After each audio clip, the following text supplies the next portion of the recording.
Okay, so what we're going to do is we're going to start off today by reviewing some basic concepts, partly based on the feedback we got through the quiz in terms of questions that people raised. So just to remind you all that there were really three main coils in MRI, and the first one was the magnet, which was used to create the magnetization. So that's essentially for polarization. That creates sort of the basic signal quantity that we can work with. And as we talked about, typically, for most field strengths, we're talking about clinically 0.5 to 3 Tesla. Okay, and those are fairly strong magnetic fields. We saw last time that with hyperfine, they were down to 0.064 Tesla, which is much less than those clinical field strengths, but still quite a bit stronger than the Earth's magnetic field, which is about 50 microtesla. So about 1,000 times stronger. Even the very low field system, such as the hyperfine system, is still about 1,000 times stronger than the Earth's magnetic field. We also talked a little bit about how the RF coil is used to excite the magnetization, to take it away from its equilibrium position. And then obviously the next coil that is really interesting, is sort of very important, is the gradient coils, which are used to encode the magnetization. And we use those for both encoding within the 2D slice and also selecting the slice. Now, what we haven't talked about so much is that you could actually encode all directions 3D to do a 3D Fourier transform. And that's certainly something that can be done as well.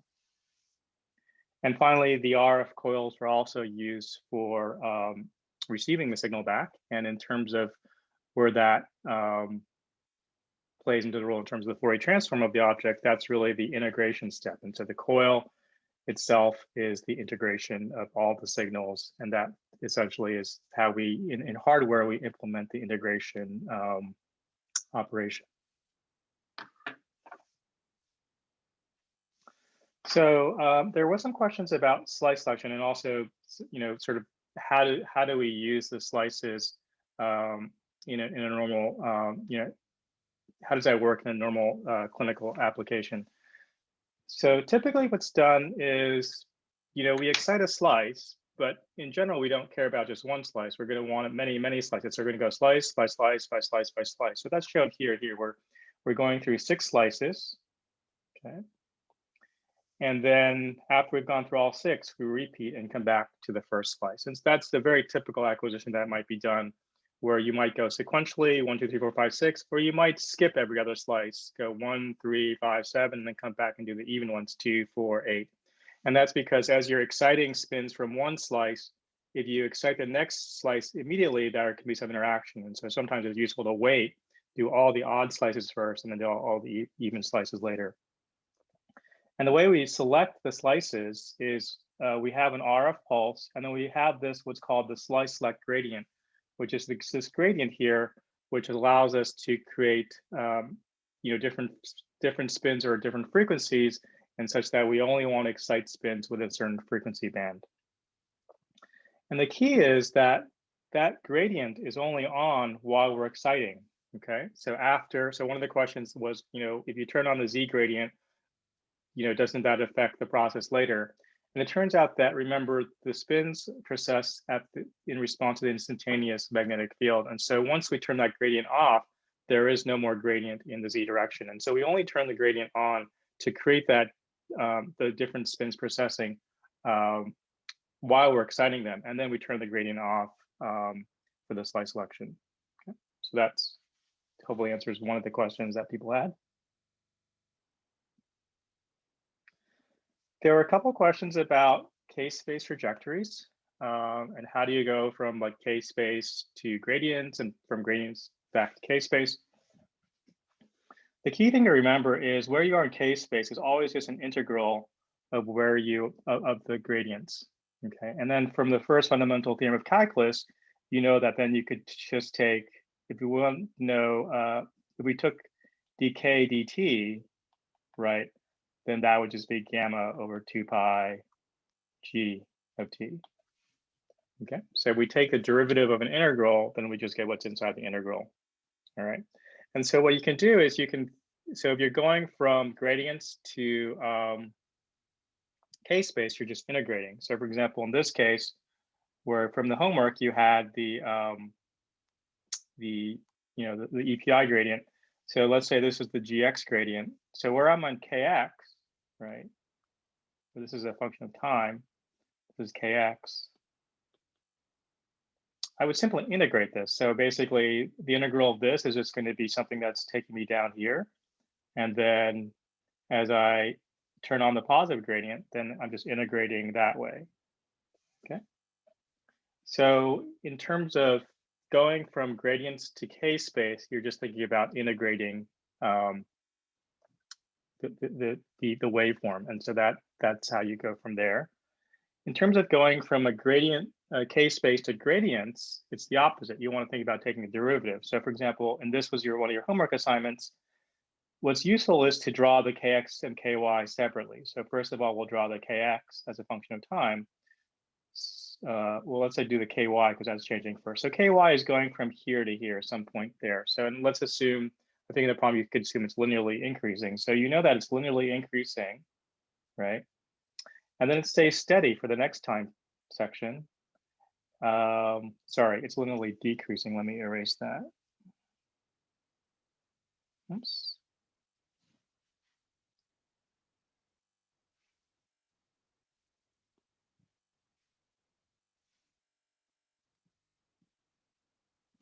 Okay, so let's draw. So it's linearly decreasing, then it's staying at some value, and then it's linearly increasing.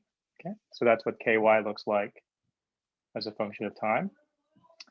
And therefore, we know if we take the derivative of that, right, let's say we take dky dt, then we're going to have something that's negative, something that's 0, and then something that's positive, right? And so that's how you can basically go from the K-space to the gradients in a rather straightforward fashion.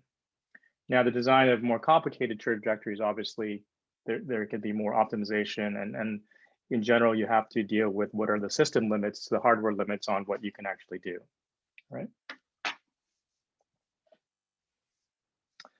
There were a few questions about the spin warp pulse sequence. The main thing with the spin warp pulse sequence is just one way of going through K-space where we go line by line by line. And so the way we do that is we have what are called our readout gradients and our phase encode gradients. So you can think of the readout gradients as going very quickly across K-space because that's what we're basically reading out the signal as it's coming into the scanner. Then we wait some amount of time. And so we step through K-space, we sort of zoom through K-space in the KY direction, and then take steps through K-space in the in the KX direction, we zoom across K-space. And then in the KY direction, so this is KY, we take steps through K-space, right? Which is shown here. And so to get a sense of that, it's useful to sort of simulate what an MRI experiment might look like. And so this is an object that's clearly a rect function, right? And if we think about a rect function, we would expect that if this is the X direction and this is the Y dimension, then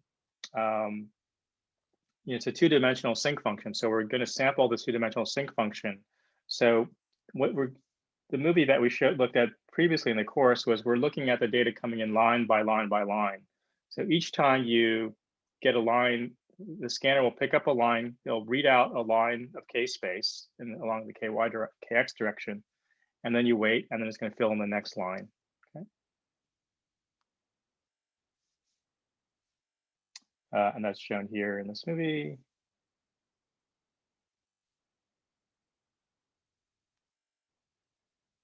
So typically then for most acquisitions, the acquisition in KX is relatively fast, and the KY tends to be the part that takes longer because that's sort of stepping through. The analogy would be with CT, right? Along the detectors, you're instantaneously getting all the signals, but then you have to step to take all those sort of rotations. So you can think of those phase encodes here in spin warp as sort of taking the time that those rotations would have to take.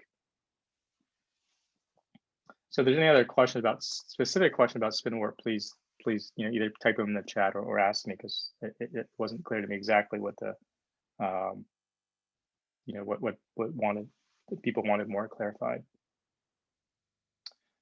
There was a question. So as we're acquiring these data, so for example, at the center of K space, you would expect to acquire a sink as a function of Kx.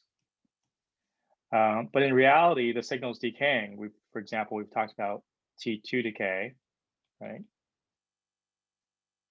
Let's say T2 star decay. And at this echo time here, we've got some decay of the signal at the center of K space.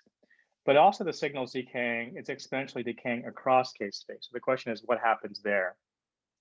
And so what that does is it leads to signal blurring, because you remember, if our ideal signal is a sink in K space, and we multiply it by some blurring function, then in image space, if we have a rect function, that means we're going to convolve it with the Fourier transform, or the inverse Fourier transform of that decay, which tends to be sort of what's called a Lorentzian curve. And so what that's going to end up is it's going to lead to some blurring of our signal. Okay, so in the extreme case where the signal decays really quickly, then you basically almost have no signal. But in the case where you actually have enough signal at the echo time, that decay across the acquisitions just leads to sort of image blurring.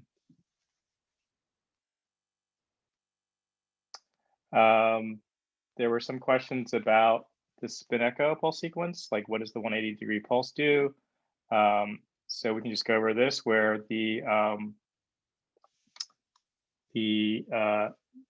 initial 90-degree pulse flips the spins into the transverse plane, and then due to dipolar interactions, okay, which is essentially dipolar interactions. Essentially, each spin is its own magnet, and it's going to affect the other spins. And so the magnetic field I feel at any point in time is due to both the main field that's applied and the gradients, and also all the magnetic fields of all the other spins around me.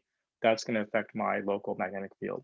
So those interactions give rise to dephasing, because each spin feels slightly different magnetic field because its environment is slightly different from the others. So what that leads to is there might be dephasing the spin, where let's say this is a slow spin and this is a fast spin. Okay, and then we want something to flip it. And so here the 180-degree pulse is only, remember, our pulses rotate magnetization. So all we're doing is we're rotating the magnetization in a pancake flip.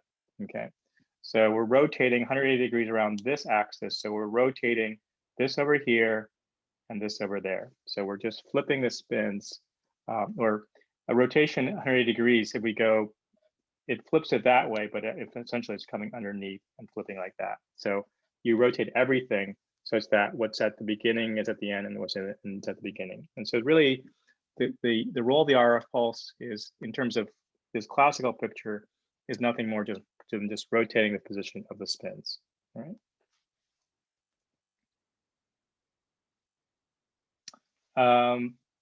There were some questions about phase and flowing spins.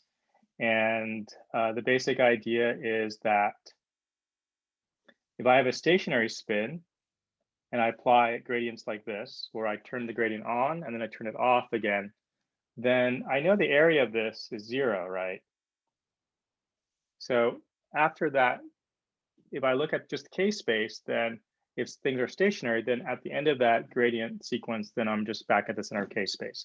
And so that's also, remember, center of K spaces are all the phases are aligned.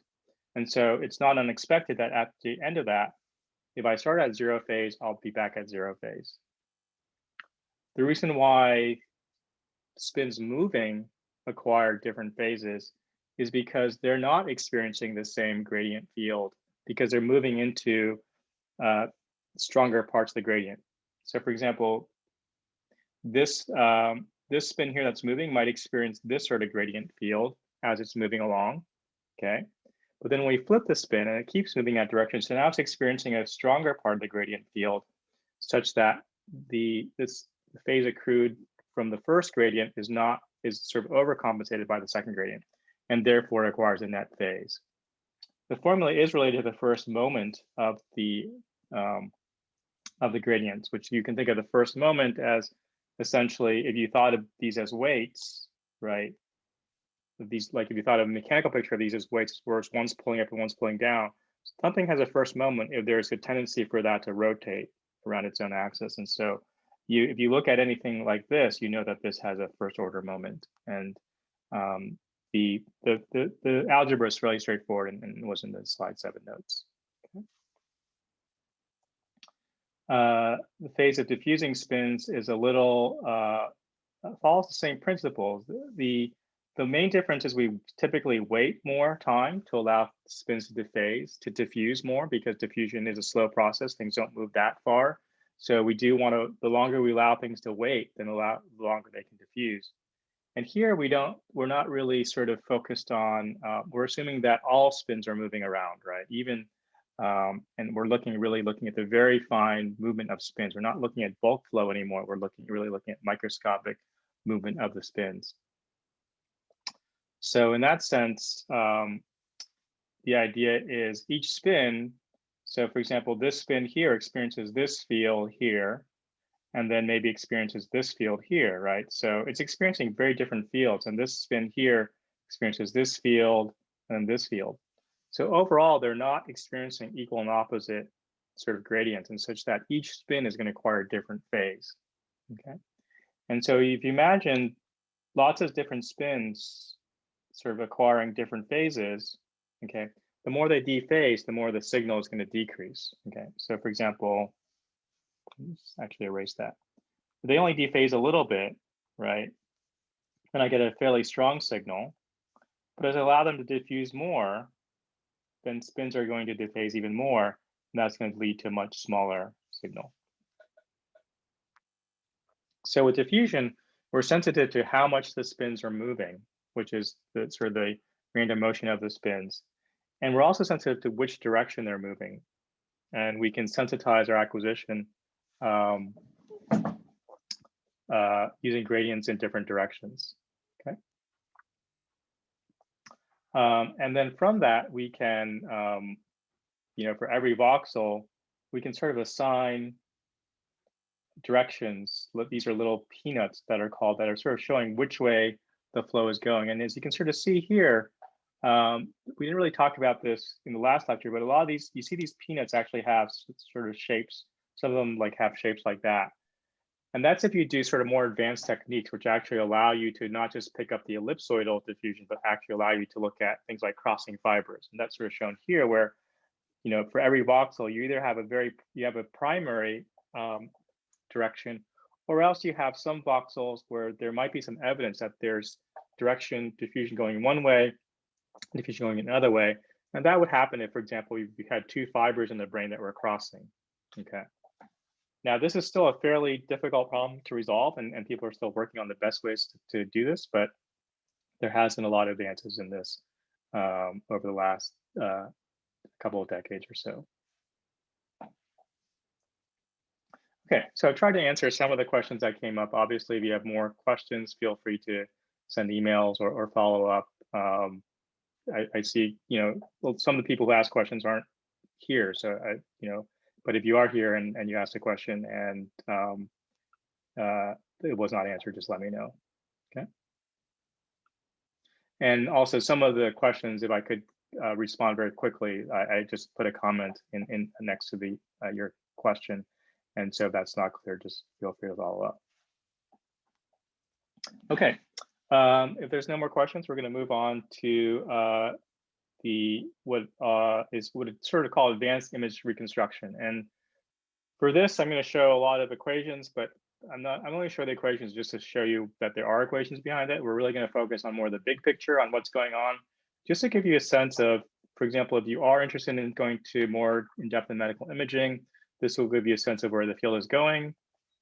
And even if you're not, it will at least give you some sense of some of the technology that people are working on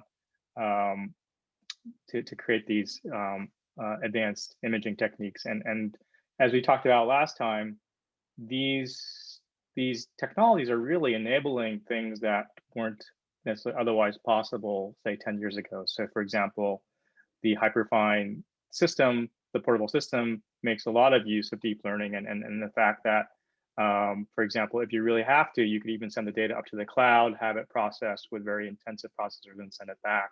And so things that weren't really in the realm of what you might consider solutions for medical imaging are now reasonable to consider. I think even for very portable systems where you might want to do a lot of advanced reconstruction, as satellite networks get better, as Wi-Fi networks get better, there's a lot more options, with say 5G, where you could actually, you don't have to do all the processing locally. You could actually do it offline, or with deep learning networks, the actual processing is actually fairly cheap. And so you actually can do it right on site. So I just want to remind you again that we talked a lot about, how do we need to sample in case space?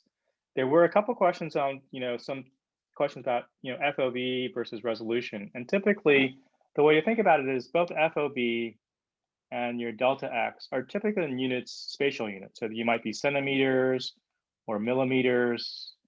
So those are typically those are just lengths that you're describing. So how big is something in spatial units? So an FOV might be 24 centimeters, the resolution might be 1 millimeter.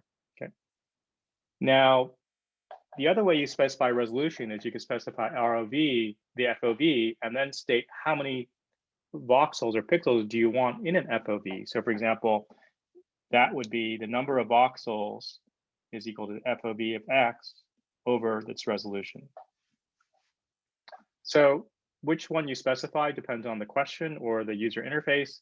Oftentimes, typically you always have to specify FOV because you just really need to know how big the object is.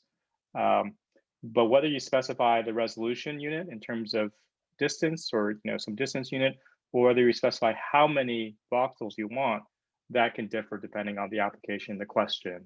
And so as long as you have that picture in mind, that how these three things are related, then that should be fairly straightforward. Okay. If there's any follow-up questions, feel free to ask. The key though was we spent a lot of time talking about how do we determine, how far out. Oops. Change the pen here. All right, it's not working. All right, how far out to go in case space? And so we talked a little bit about the sampling in case space had to satisfy the Nyquist condition. Okay, and then also we turned out that we had delta X, I guess was, let's see, I guess we had 1 over WKX had to be, was it less than or equal to? Does anyone remember? Less than delta X, right? We had certain conditions on, how far we go out in case space and what's our sampling in case space. And we said we had to design the our acquisition to sort of satisfy those conditions. So what I want to talk about for the next half hour or so is the ways that people have tried to get around these limitations. And the idea is that if you're stuck with these Nyquist conditions, then you're forced to acquire all these samples in case space, and therefore you're sort of stuck with a certain amount of time that you need to spend acquiring your data. So, we've talked a lot about how if you have an object, that MRI acquires the signal in Fourier space. So essentially, the MRI system is essentially doing a Fourier transform of your object for you. And then once you have the data, you can do an inverse transform and go back to your object. So it turns out a really useful way of looking at things is a linear sort of system of equations approach. And this turns out to be the more fundamental way to look at these problems. And so the idea is you can take your MR signal that you measure, and we've always thought about it as this 2D matrix, and you can just take it and vectorize it. So in MATLAB, if S was the 2D matrix, if you use the colon notation, that just makes a long column vector where it takes columns and stacks them. Okay, so you'd have this very long vector that describes the MRI signal. And then you could do the same thing for your object. You have this 2D object, but you could think of vectorizing it here once we can say little m equals big M colon. And in MATLAB, that would just make one long column vector for you. So you have two column vectors and they're the same length if things are fully sampled. And they're related by these complex phasors, which you've seen in some of the homeworks. And so essentially, you are multiplying each row of the encoding matrix is one of those complex phasors corresponding to a specific place in K-space. So you're taking each column, multiplying each row, multiplying by column. The inner product, that's an inner product. And so if I multiply this by my object, it goes and gives me this part in K-space. If I have another phasor, multiply my object, then that gives me another value of K-space, okay? And so I can do that over and over again until I have all my points in K-space. And so that's sort of the picture we want, because now we can think of this imaging thing as now just solving a system of equations.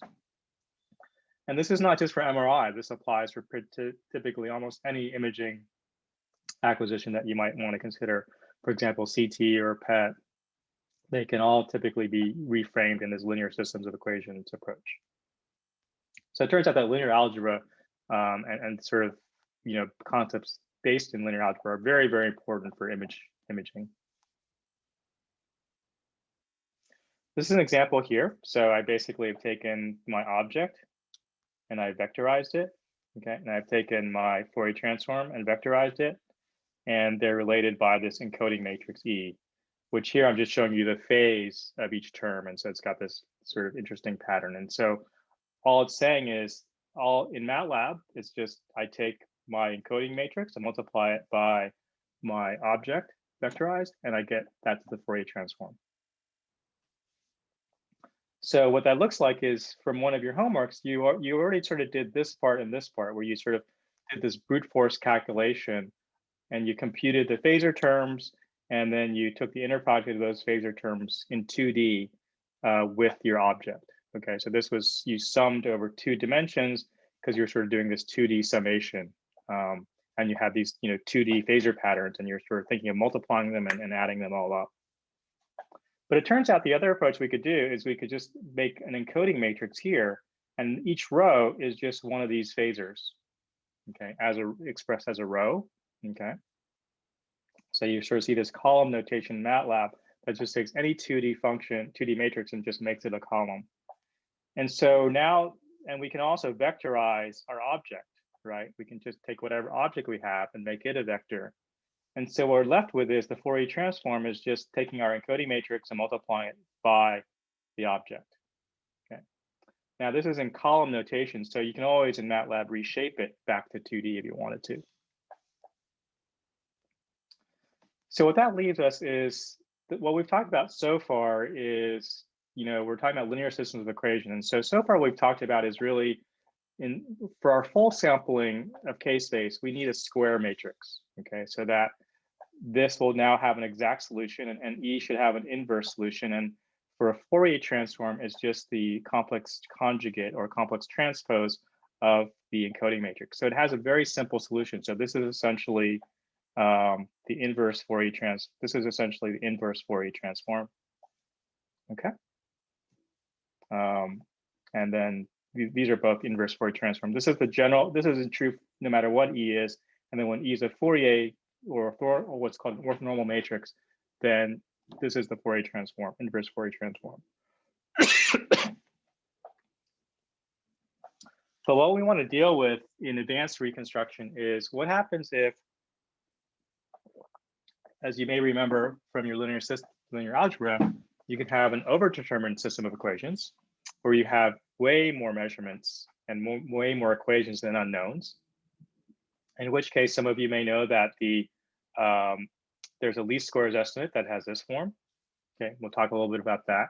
So you don't need to memorize this, just know that what we're talking about is going from something that has an exact solution to now there's an overdetermined set of equations.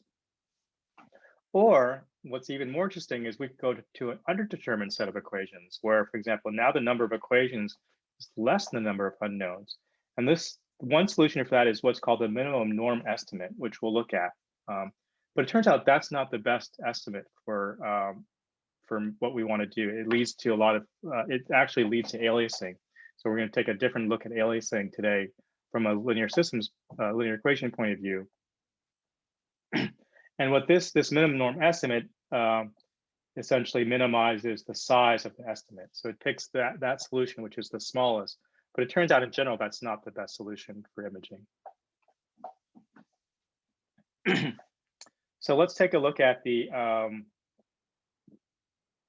inverse Fourier transform. We just said that, for example, we could, if we want an estimate of our image, we could take the inverse of the encoding matrix multiplied by our data, or that's also the complex transpose of my encoding matrix multiplying by that data. Okay. And that's shown here, where, so this is done here in MATLAB. And so this is my object here, my object. And then if I reshape that, that would give me back my rectangle that I had before. Now, in general, we don't always have an exact inverse. Okay, if things are not square, we can't really describe an inverse. So in MATLAB, one way of doing it is you could just also take the pseudo inverse of your encoding matrix. So it's P inverse does the pseudo inverse. So in general, we're going to be looking for pseudo inverses and multiplying our data by the pseudo inverse, and we want to see what we can do with that. So if we have an overdetermined system, that means we have more equations than unknowns. And therefore, data typically is going to lie outside the space that can be described by sort of the model space spanned by the columns. So we don't have, we only have a certain number of columns in our encoding matrix, and those aren't enough to describe all the data that we actually see. So we actually have this error term here, so that because it's overdetermined, we can never find an exact solution. And in fact, there may not be any solution. Remember, with an overdetermined system of equations, there may not actually be a solution that gives you zero error. And so we're just looking for the solution that gives us the minimum error. And that's what's called the least squares estimate. And it just has this form here. Okay. But we can always write this as the pseudo inverse of E times S in MATLAB. Okay. So where that comes up is something that's very, very important for modern MR imaging, which is parallel imaging. And this was really, this is only about 20 years old, and it's been sort of, became fairly standard 15 years ago, and maybe, really became almost required for any system, 5 or 10 years ago. So this, in 20 years, this has become sort of a standard for the field.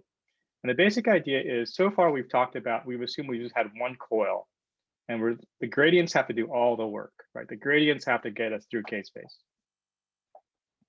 The insight some people had was, well, if I have coils in different parts of my body, so here we have multiple coils spanning the head, or in this case, you have a whole coil over the whole body.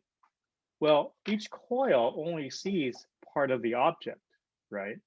It doesn't, these are small coils, so they don't see the whole object. So they give us some information about what's local, and so we should be able to use that coil information to help us do some of the imaging, so that the gradients don't have to do all the work. So by using these large coil arrays, we're able to skip a lot of the information in K-space. We don't have to acquire every single line in K-space. It turns out that we can go much faster through K-space. And so this has a lot of advantages, for speeding up examinations. And so this has become a very standard part of the arsenal for MRI.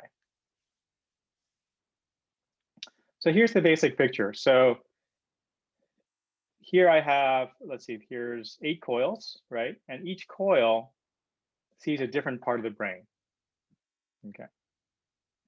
So let's just say in this example here, let's just, to keep things simple, we have just 3 coils. So each of these has its own encoding matrix, right? So each coil, we can imagine, if we're going through all of K-space, we're still encoding all of K-space. But now we also multiply each coil by what's called a coil sensitivity map, okay? And that basically this is a matrix that takes into account the fact that each coil is seeing a slightly different part of the brain. And so you can sort of see here, we can build up this overdetermined system where we have a lot of coils, and if we're still acquiring all the lines in K-space, we're going to have more equations than unknowns. And then we can solve this. Okay. So this was typically done in the early days of MR before people realized that they could go faster. They just, well, let's just have a lot of coils and see what that gets us. And so for an oversampled acquisition, I'm not going to go through the math here, but essentially this was the picture here where we now have an overdetermined set of equations. And it turns out that, and we'll get into how we solve these equations later, but it turns out that for this one, the solution is actually, it has you can solve it on a per voxel basis. It actually has a very nice analytical expression. But what's even more important is there's actually a very useful approximation, which is known as SOS, or square root of sum of squares. And that just means that take each of these images, so you can reconstruct each image separately. And then if you just square that image and then sum up all those images and then take the sum of squares, you actually end up with a pretty good estimate of what you want. So even though each of these images is only acquiring part of what you want, if you just square each one, add all those images up, and then take the square root of the sum, you actually get a pretty good image. So that's shown here, where, for example, we have two coils, and if we just do the sum of squares, we end up with a reasonably good looking image. Okay. The other thing we can do is we can now also, if we take this image and divide it, say, by the sum of squares, we can end up with an estimate of the coil sensitivity. Okay, so this sort of makes sense. Or it's bright over here, and it's dark over here. That's saying that has some coil sensitivity. And if you look at this image over here, it's clearly bright here and dark on this side. Okay, so that was sort of what was known in sort of the circa 1990. So 30 years ago, this was what people thought you should do if you had multiple coils. And so this is a MATLAB example here where we have two coil profiles. One sort of falls off this way and the other sort of linearly increases. So we have two coils which have slightly different profiles in terms of their sensitivity as a function of space. Okay. So in this case, each coil, if I had my object, and so you can sort of see this is sort of linearly decreasing this way, whereas this is sort of linearly decreasing that way. So they have slightly different profiles, but they're fairly similar. So they almost see the same thing. And in this case, if I take the exact inverse versus the sum of squares, I get pretty good. It's a pretty good approximation. So it says it's a very simple way of combining my images works pretty well. But if I have a different set of coil sensitivities, where, for example, this coil, falls off fairly sharply, so in this direction, and the other coil sort of is the complement and falls off sharply in the other way, then here, if I have the exact solution versus the SOS solution, you can sort of see they're not quite the same, right? There's something going on here in the middle that looks a little different between the two. And so if the coils are really seeing very different things, then the sum of squares doesn't. It looks pretty good, but it's not as good as if you did an exact inverse, okay, or exact pseudo inverse. But we'll see later on for other applications where you don't want to just do sum of squares, it actually turns out that having a coil see very different things actually works to your advantage. And so this is just showing in MATLAB how we would do that, where essentially we have our coil sensitivities here, and we simply take our encoding matrix and multiply it by our diagonal matrix where the coil sensitivities are along the diagonal. And this is just mainly to show that these operations are very, very simple in MATLAB. We're doing a matrix multiply and another matrix multiply. So both the encoding and the image reconstruction can be done very simply in MATLAB. Now, whether it's feasible or how long it takes, if this is a very big image, it may not be feasible. You may not have enough memory. And so in general, there's going to be other approaches that people have taken over the years to solve these problems. The other thing I want to talk about is the minimum norm inverse, or solution. So this is if we have an undetermined system that means there's many, many possible solutions. And so that's shown here. For this, there's like all these red arrows and this green arrow are all possible solutions to an undetermined set of system of equations. So you may remember from linear algebra that, if you have an undetermined set of equations, then, there can be many, many solutions. There's not a unique solution. So in this case, we're just going to pick the solution that has the smallest length, or the minimum norm. Okay, so that's the minimum norm solution. But it's going to turn out that one of these other solutions here, like this solution, actually might give you a better looking image. And so the minimum norm solution does have the advantage that it has the smallest length, but it's not always the best image. And so we're going to talk a little bit about how you would sort of find the best image using other information. So this is shown here, and this is where we get into aliasing. Okay, so we've had a fully sampled acquisition, and the E is a square matrix, right? So there's a direct, you can just take the inverse of E. It's also a square matrix, and you can go from your object to the Fourier transform and back again. But now let's say we have an undersampled acquisition where, for example, as you did in one of your homeworks, you just threw out every other line in KY. Okay, so here that's shown here where you essentially zeroed out every line in K space. So now you're sort of essentially acquiring only half the amount of data, right?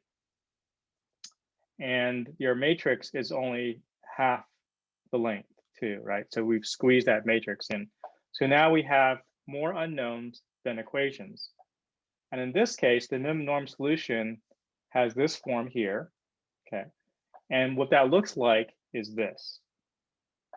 Okay, so if I actually do that calculation in MATLAB, then what I actually get is an aliased image. Okay, so this is another way of looking at aliasing, which is essentially it's giving us the minimum norm solution, but that minimum norm solution is the one that has aliasing in it, and so that's generally not desirable. So previously, if we had aliasing, all we said is, well, now if you have aliasing, you have to decrease your delta K sampling. What we want to look at now is what are ways of getting around that, so we can actually keep our spacing large, go faster through K space, and yet recreate a reasonable looking image. So the question is, we want to undersample. Okay, we would like not to have to sample critically at the Nyquist rate. We want to be able to go faster than Nyquist. We want to go beyond what's called the Nyquist speed limit. And why do we want to undersample? Well, it's going to reduce the time of the acquisition, which is going to reduce the cost of the acquisition. And in some cases, it's going to mean the difference between whether the data is good or bad. So for example, if you're scanning a baby and they're moving around, if you can get the image in 30 seconds, the likelihood that that image is going to look good is much better than if it took you 2 minutes to get the image, because the faster you can go, the less susceptible you are to motion and other artifacts. So there's two main approaches that I've developed or three main approaches: parallel imaging, which has been around for about 20 years, compressed sensing, which is about 10 years old, and deep learning, which is only in the last several years that has come online. And so you're seeing this progression of how the field is dealing with undersampling. And the idea is we want to go faster and yet have good looking images. Or else we could say we don't want to go faster, but we want to, from the same data, have better looking images. So those are both something you can consider. So how can we go faster? Well, if this is our full K space, so this is full FOV, full resolution, then we get a pretty good looking image. Now, let's say we wanted to cut the number of lines in K space. Well, one thing we could do is we could just acquire this central part of K space, right? That would allow us to go faster. But remember, we're not acquiring those outer lines in K space, so we're going to have lower resolution. That's generally not acceptable, right? People want a certain resolution, and so therefore, that's not going to be a great solution. The other thing you can do is you can skip lines in K space, so you're only acquiring every other line in K space. As we said before, that's going to lead to aliasing. But it turns out that there's a way to undo that aliasing, okay? And so we're going to talk a little bit about the sort of the tricks that people have come up with over the years to get rid of that aliasing while still keeping this undersampling of the data. So the first approach was parallel imaging, which essentially this is my undersampled acquisition. If I just have one coil and I go and I only acquire every other line in K-space, then I have this undersampled system of equations. But what if I had 3 coils or 2 or 3 or more than one coil? Then now all of a sudden I'm acquiring much more data.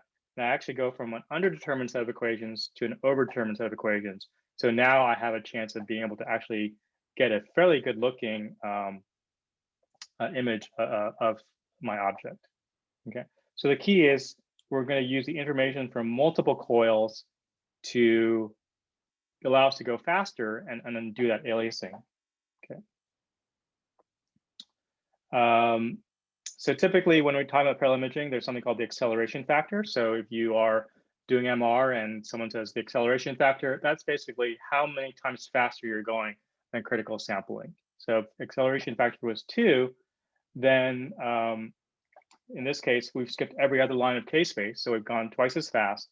And that means that this voxel will typically be aliased onto that voxel. Remember, there's because the FOV is in 2, there's going to be replicas every FOV over 2. And so we're going to have aliasing. So it turns out that we can go ahead and solve this big equation, right? And as one of the questions was, isn't this, sometimes this is not possible to solve. It turns out that very early on, people realized that this equation could be decomposed into a set of smaller equations.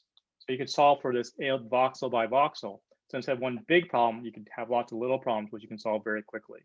Okay, that's shown here, where, for example, if I assume that this is my object, and this is one coil sensitivity pattern, then this this coil image is going to have 2 components. It's going to have this voxel here is equal to multiplied by this coil sensitivity value, where this is multiplied by another coil sensitivity pattern. And so if I have 4 coils here, okay, each of these, this voxel here, the same voxel location, right, has a different, is going to be expressed as a different combination of the original voxels multiplied by different coil sensitivities. Okay.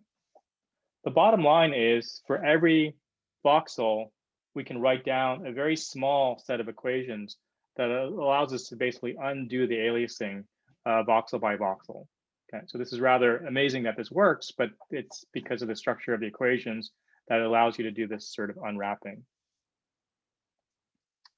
Now, that doesn't come at any cost. There is something called the G factor, where, for example, because we're trying to undo this linear system of equations, sometimes the linear system of equations, the columns of the matrix are too similar to each other. And so that would lead to what's called an ill-conditioned matrix. And so therefore, the estimate is very sensitive to noise. And so, for example, this is what people in the field use something called the G factor that tells you sort of how sensitive you are to noise depending on where you are in space. And so, for example, here, you have these big G factors in this region, these areas of the brain. So you can sort of see here, it's very noisy here. The image is very noisy, whereas in the center, it looks pretty good. Okay, so there is this thing where we have to design our coils in a way that they have enough spatial diversity so we don't amplify the noise in the process. That's just the derivation of the G factor, but let's just go through what it looks like. So if I have 2 coils here, so this is coil 1, coil 2, and they each have a different view of my object. So coil 1 sees this, coil 2 sees that. Okay. If I get the data from each object and I reconstruct each individually, I get this coil 1 sees an aliased image and coil 2 sees an aliased image. Okay. And what I can do is, by solving that system of equation, in this case, I can solve it directly because these images are so small. But if the image was bigger, I would do it voxel by voxel.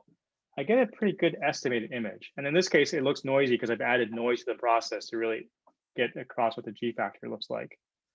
In this case, if you look at the G factor here, the values are around 1. They're very close to 1. Okay. which means the noise is really not too amplified in any area. And so I get a reasonably looking image because I have two coils that see enough different parts of my object such that the estimates of all voxels are pretty good. On the other hand, if I have coil profiles that look very similar, okay, then I have coil 1, and when I reconstruct it, has an aliased image that looks like that. Coil 2 has an aliased image that looks like that. And they look very similar, okay? So then when I go to try to undo the wrapping, because those look so similar, any little perturbation due to noise is going to really screw up my estimate. And so actually it turns out that my estimating images looks terrible because those coil profiles are so similar, any sort of noise gets really amplified. And if you look at the G factor, you can sort of see that it is, basically above 18. So it has a very high G factor. And so when you hear people talk about G factors in parallel imaging, that's what they're referring to, is essentially how much is the noise going to be amplified when you do your reconstruction. So typically you'd like a G factor that's 1 or close to 1 everywhere in the brain or in the object. And so a lot of design of coils and algorithm of the coils is to sort of create coils that have good G factors such that you're not blowing up the noise in any one part of your image. There's another approach called GRAPPA, which is nice because it has a very nice interpretation, which is, remember, we said if an object had a Fourier transform like this, and we can imagine each coil is multiplying my object by some sensitivity such that the coil only sees part of my image. Okay. Since I did a multiplication in image space, that means I do a convolution in Fourier space. So I convolve with the Fourier transform of a coil sensitivity pattern. And this gives a blurred version of the Fourier transform of the original object. But because it's blurred, it means that if I take any little neighborhood of K-space, that these terms, all the data there are related to each other. So even if I'm missing some of the data, I should be able to fill them in by interpolating, by taking the data I have, and because my data has been smoothed out by the convolution, I can sort of estimate what's missing. And so that's what's done in GRAPPA, where essentially we try to compute the missing points with points that we have, and then we fill in K-space for all the different coils, and then we can combine them and get a fairly good looking image.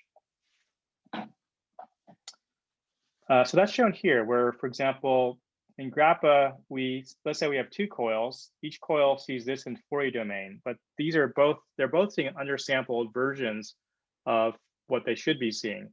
So what the GRAPPA does is it takes us from undersampled data to fully sampled data by taking advantage of the relationship between neighboring K-space points. And now we have an overdetermined set of equations. I can treat this the same way I did the sort of when I had that overdetermined system. And for example, I could do a sum of squares reconstruction of the data. I can get a full reconstruction from each of these, okay? Because now I have full K-space, and then I can just take each of those images and sum them up using a sum of squares.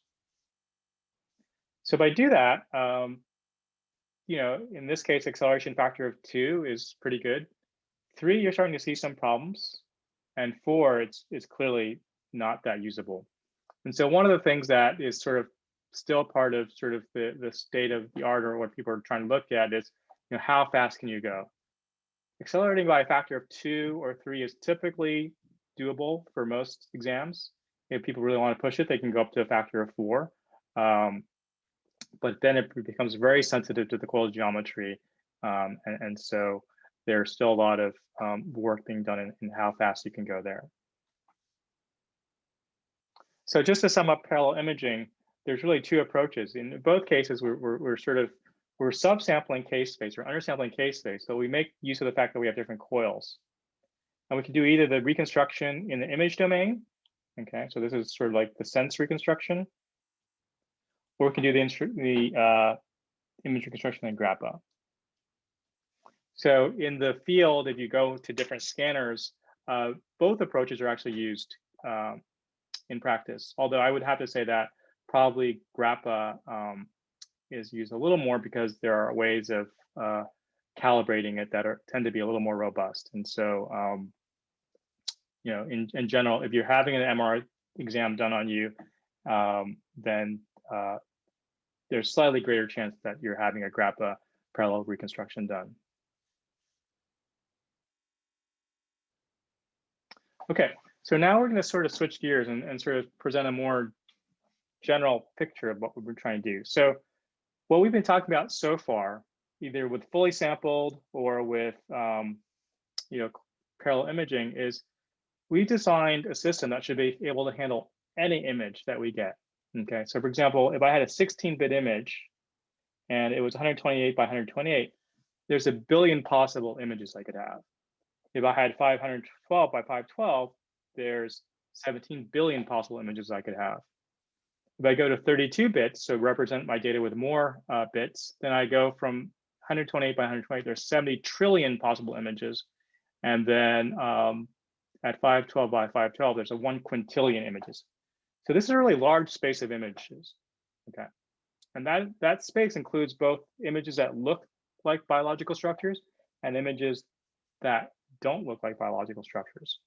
So, even not being a radiologist or an MR physicist, you can tell that these images here are not images that they represent biology plus a lot of artifacts. So they're not really in the space of images of biological structures. So the idea is we should be able to take advantage of that to go faster, right? If we do fully sampled, we're basically capturing this whole universe, right? Any possible image we want to be able to reconstruct perfectly.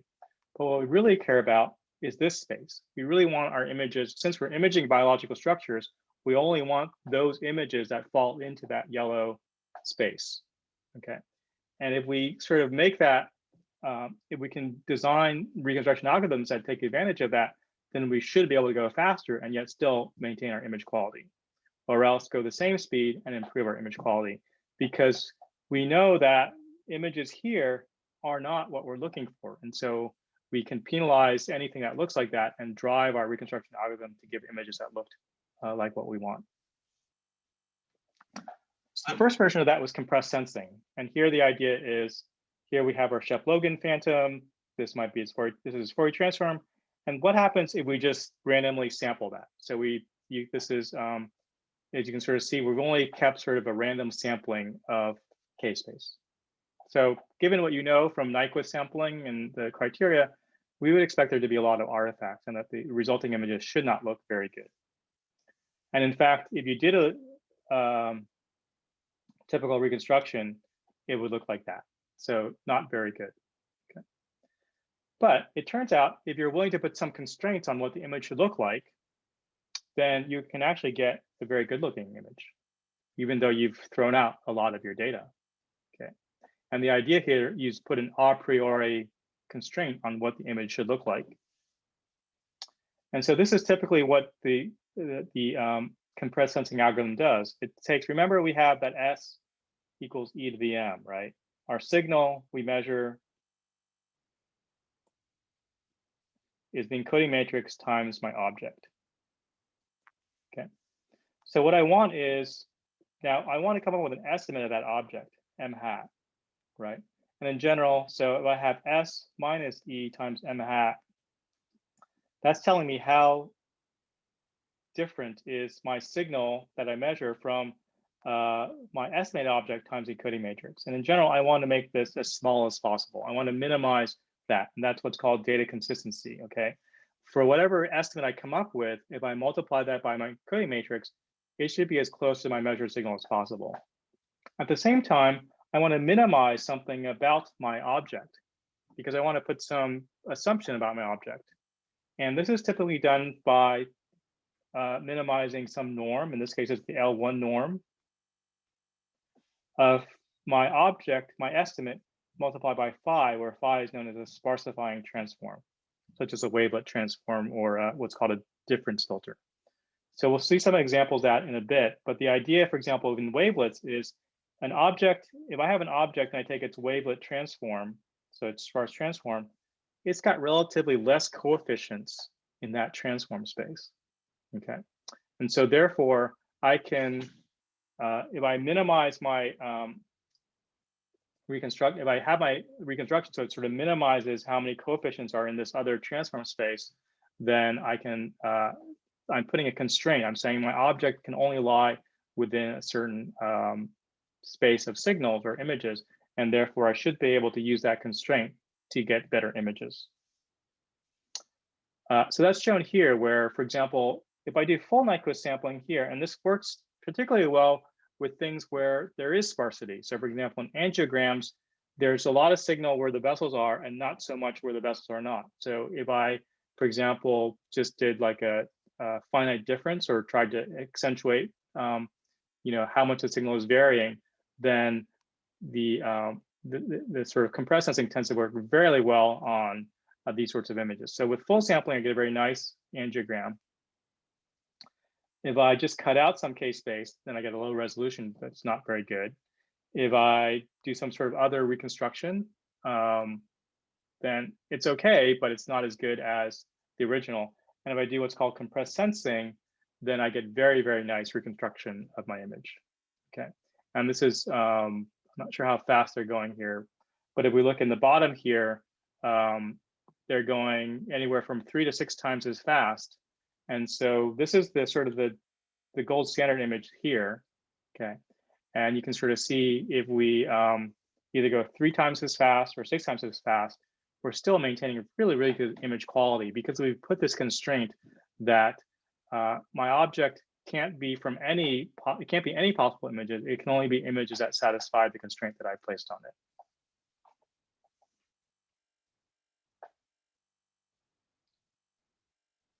Okay, so that was sort of where things were till about 5 years ago. And then what happened in the last 5 years is deep learning has really sort of become the way that people are starting to look at how you should do image reconstruction. And so the idea is, so far, what we've talked about in this class potentially mostly is Cartesian MRI. And we've talked about how we have to do this Fourier transform, and there's all these constraints on that. And then we've also talked about parallel imaging, which has a slightly different reconstruction pipeline. And if you do PET or CT or ultrasound, there's other reconstructions that can be done. So every sort of modality has its own sort of reconstruction. There's sort of tricks of the trade for every type of modality. With deep learning, it's sort of throwing all that out and saying, no, you can just have a deep learning network reconstruct any image. It doesn't even actually need to know much about the physics of what's going on, which is quite remarkable. So it turns out that, even knowing nothing about MRI or CT, you can actually create a deep learning network that will reconstruct the image, knowing nothing about the acquisition process. Okay, and the idea is still based on the fact that we only expect so of all the images possible, okay, we expect biological images to live somewhere on what's called a manifold. Okay, so instead of all possible images, it lies within that space of possible images that are biological images. Okay. So this is what's called our image manifold.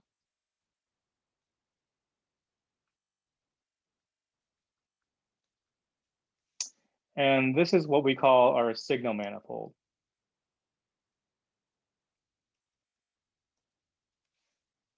And what that's saying is, all the data I acquire, there can be like noise in it, and there's going to be lots of things that are corrupting my stuff. But the network will learn that only certain types of signals really are the ones that allow us to create good-looking images. Okay. So what it's looking for a mapping from our noisy data to sort of fairly clean data, and it's looking for the clean data mapping to this low-dimensional manifold of possible images. And then it's mapping from that manifold onto what the image actually looks like. Okay, so it's finding this very complex nonlinear mapping, but it turns out that deep learning networks are what are called universal approximators. They can sort of approximate almost any function you want. And so, we're taking advantage of that to have it reconstruct the images, these biological images. So this is just showing you how simple that is. I mean, this is, for those of you, these are what are called fully connected networks. These are convolutional neural networks. And this is actually from the authors, the Keras code for intense, sort of the Keras TensorFlow code. And this, you know, given all the sort of advances in deep learning tools, this is very easy to actually implement. Right, you have, it's literally 10 lines of code implementing this network. Okay. And what you get out is some very, very impressive results. And so here, this is the reference image if I kept all the data. And this is showing you how how the data has been sampled. Okay. So the radon projection was sort of like a CT type projection. And so, and this is comparing it to the best conventional imaging. So for example, here we have algebraic reconstruction technique. And you can sort of see in each case that the deep learning network does much better or just as good as the best state-of-the-art alternative. And in some cases, you know, here I've misaligned the Fourier space. So basically I've taken each line of k-space and sort of just shifted it randomly. The deep learning network does remarkably well at doing that, whereas sort of the state-of-the-art, you know, really can't deal with that sort of misalignment of k-space. Or in this case, I think it's just a straightforward inverse FFT showing that if you didn't know that was happening, then you would just have this really bad looking image. This is showing with parallel imaging that, for example, here we've talked about 4x4 sense. So this is accelerated both a factor of 4 in one dimension, in both dimensions. So overall acceleration by a factor of 16. This is the fully sampled ground truth. And this is what AutoMap can do. And AutoMap knows nothing about parallel imaging, but because it learns what images should look like, it actually gives a very nice looking image. And in fact, the error is less than it would be for the SenseRecon, which, you know, took people many, many years to figure out how to do that and lots of algorithms. And this AutoMap just learns that sort of by being trained on the data. Another thing that AutoMap does really well is it knows that biological images shouldn't look noisy. I mean, it sort of has a sense of what they should look like. So for example, if this is the reference image, this is the AutoMap image compared to the conventional image. And you can sort of see that AutoMap essentially does denoising because it's learned that most images, biological images, don't look like this. Okay, they don't look grainy, right? If you train it on good-looking high SNR images, then it's going to be trained to produce high SNR images and not grainy-looking images. So there was a question, which is, could this cause tissue to disappear as they aren't frequently seen in the training data? That's actually a really excellent question. And so the thing is, we don't know yet. So as we'll talk about before in a little bit, you know, the first deep learning algorithms have just been FDA approved. But I still think in talking to some of my radiologist colleagues, there's still some skepticism about whether the deep learning things aren't distorting things somewhere, or maybe, losing some information. Now that said, the alternative argument is that, you know, with more research, we could probably make that better.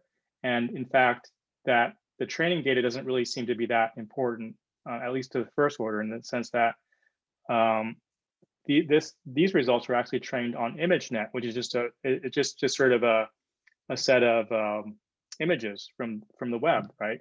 They never saw MRI data. And so just by training on lots and lots of images, it seems like that may be sufficient to tell the network, these are what images look like.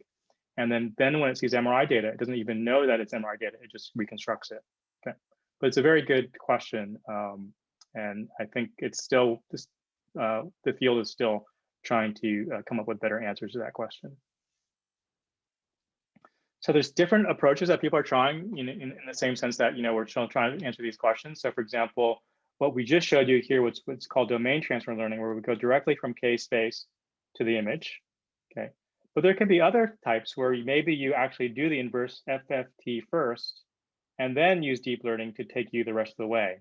So you create something, this maybe has artifacts in it, right? And then you use a deep learning to get rid of the artifacts, okay? Or you could do deep learning to clean up your case space, and then inverse transform that case space. So these are things that people are still looking at. But what is true is that if you look at the reconstruction time, deep learning is very fast to reconstruct, because once you learn the weight, it's just a forward multiply with some nonlinearities in it. The training may take a lot of time, but once you've trained it, then you can deploy your network out in the field and it can reconstruct things very, very quickly. Versus things like compressed sensing, where you're typically an iterative reconstruction, so it takes a long time. Okay. Just to give you an example of another sort of approach where they using deep learning in a slightly different way. Here, they've taken undersample data and got aliased images, right? And the question is, can you use deep learning to go from those aliased images directly to a nice looking image? So that's the question that they were looking at. And so what they found out was that they couldn't do that, because if they went from fully undersampled to their best estimate, it got rid of some of the aliasing, but not all of it. Okay. But in this case, by just adding one more line in case space, okay, then magically almost they were able to go to a good looking image. And so this is sort of what people are grappling with now. So this is sort of getting to the state of the art. This was a talk, I think, from earlier this year. And so people are still trying to figure out what is the best way to use deep learning. There's different approaches, and the field is still grappling with, you know, what's going to be the best way. And at the same, so that's on the academic side. There's a lot of research on that. On the vendor side, the people actually making instruments, you know, they have to take what's the most robust, and so they're starting to come out with some applications. This is one that GE Healthcare just came out with this year, and it's one of the first FDA approved approaches that they call Air Recon DL. And one of the things that they're trying to deal with is this, as you can sort of see, we talked a little about ringing artifact, right? So that's the sort of the Gibbs ringing that we see. And one way to get rid of Gibbs ringing is to, instead of multiplying by a rect function, you know, a rect function has this high ringing due to the sinc function. If you apodize it with a smoother function, then you get less ringing, right? So that's shown here, where there's less ringing here, but also you've lost some resolution. And so one of the questions they wanted to ask with their Air Recon DL was, can you get rid of the ringing without necessarily degrading your resolution? Right? And so what they found out is that they can do fairly well. So for example, if you look at conventional imaging on the top here versus the Air Recon DL on the bottom here, and in this case, as they're moving on this direction, they're sort of they're forcing the voxel size to get bigger and bigger and bigger. Okay, so they're just sort of changing the acquisition so the voxel size gets bigger.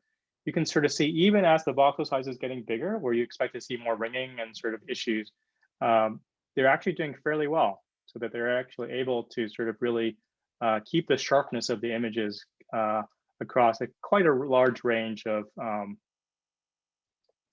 resolution sizes.